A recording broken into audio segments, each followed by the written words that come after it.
Bontardi. Staatssecretaris. Kort interview. Wat voor belangrijke punten waren misschien vandaag voor de Aruba, Curaçao, misschien ook Sint Maarten op de Rijksministerraad op de agenda? Ja, we hadden een vrij korte Rijksministerraad waarin we veel dingen hebben besproken. Die gingen vooral over het voorbereiden bijvoorbeeld van de VN-verdragvergadering. We hebben het gehad over het zorgen dat we een paspoort, of beter gezegd de paspoortwet aanpassen. Om ook een identiteitskaart zonder geslachtsvermelding te kunnen maken. Maar het waren eigenlijk niet hele zware punten.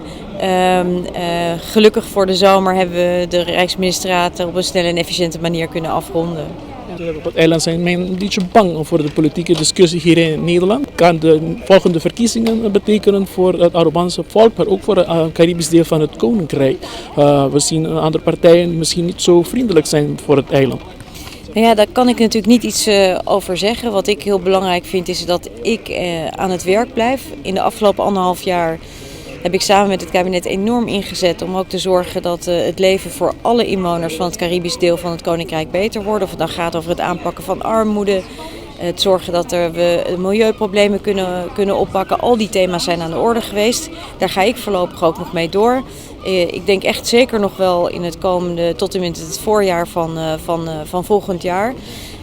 Maar goed, het is natuurlijk aan het Nederlandse volk om te kiezen wie ze willen kiezen.